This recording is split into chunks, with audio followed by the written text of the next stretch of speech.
Okay, you guys, we're going to be doing P5 exponent and log properties.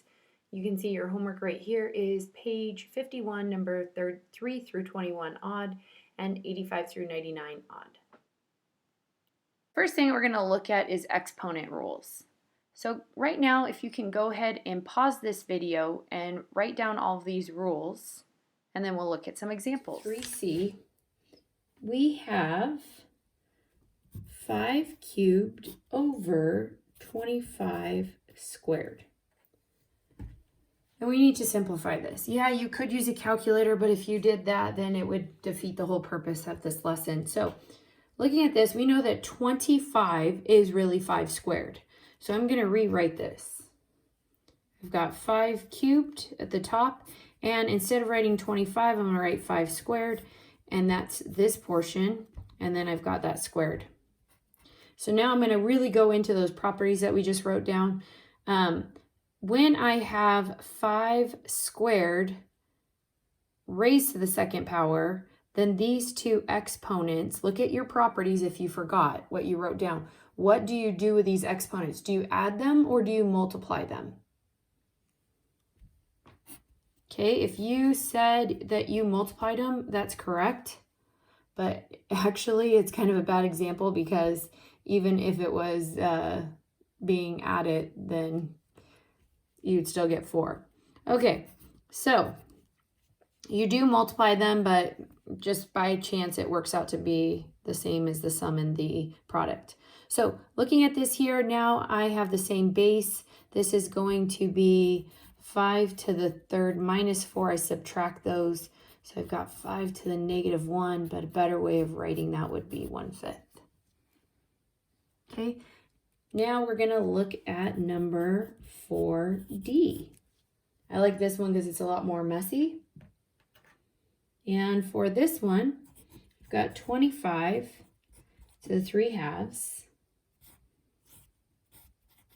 times 3 squared. So 25, I'm going to again rewrite that as 5 squared to the 3/2 times 3 squared. Okay, and after I write that out, then I am going to look at this part. This is going to be 2 times 3/2. That's pretty rad because now that gets canceled out there, which is going to be 5 cubed times 3 squared, which is 125 times 9. And just thinking that over, I think that is 1,125. Okay, at this point we'd use a calculator. But up to here, this is what I want to make sure that you guys understand.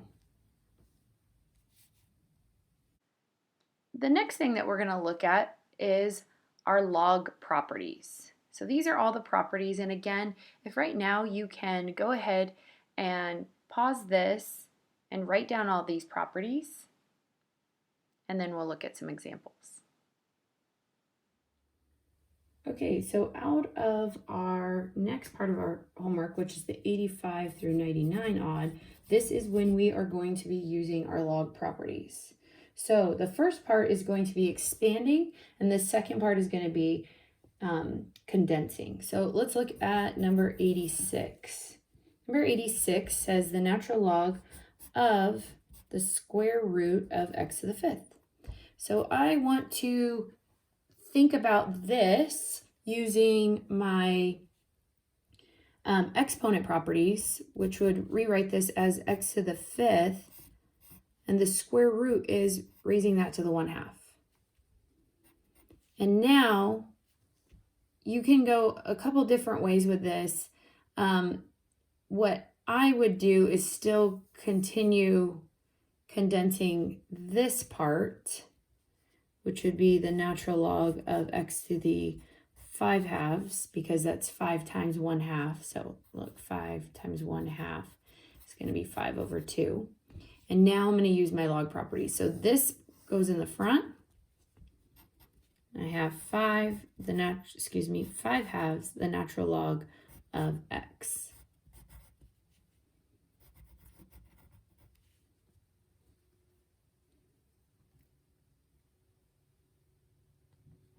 Okay, now let's look at another one. So when I'm looking at something like number 100, which is 2 natural log of x minus the natural log of x plus 1 minus the natural log of x minus 1. What this means is now I want to condense it down and I want to make it look like just one log in there. I have 3 logs and then I have some other multiplication stuff. So I want to just condense all that in. So I'm going to ignore this 2 right now. I'm going to do everything inside here. When I see subtraction in front of it, that subtraction means it's going to go in the denominator. The other problem is, though, is I could, just looking at this, I could subtract the natural log of x plus 1 plus the natural log of x minus 1. What I did was I got rid of this negative from both of them. I factored it out, and then I kept these 2 together. So if I'm going to combine these right here, this looks like the natural log of x plus 1 times x minus 1. But I'm going to show you guys a couple of different ways of going about this. I'm just going to do it this way first, though. So now I've got the natural log of x still in the front here, and I'm subtracting this natural log from this natural log. So that means that I have the natural log of x on the top, x plus 1 on the bottom, x minus 1 on the bottom. Oh, can't forget that 2. So what do I do with that 2? It becomes the exponent of this entire quantity.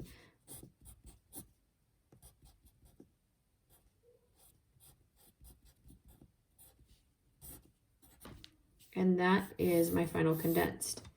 So as I mentioned before, we looked at this original problem. I said that this had subtraction, so that meant this was on the bottom, and this was subtraction, so that meant this one's on the bottom.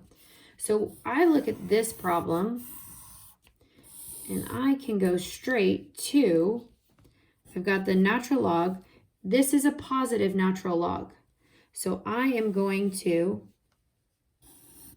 make sure that x is on the top.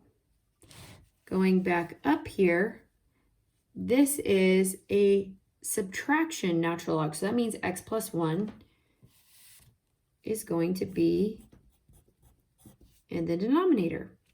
And then I look up here and I see subtraction. So that means x minus 1 is in the denominator. And all of this had a 2 in front of it. So you can either put a 2 in front of this now or realize I'm just going to be bringing that 2 over here as the exponent.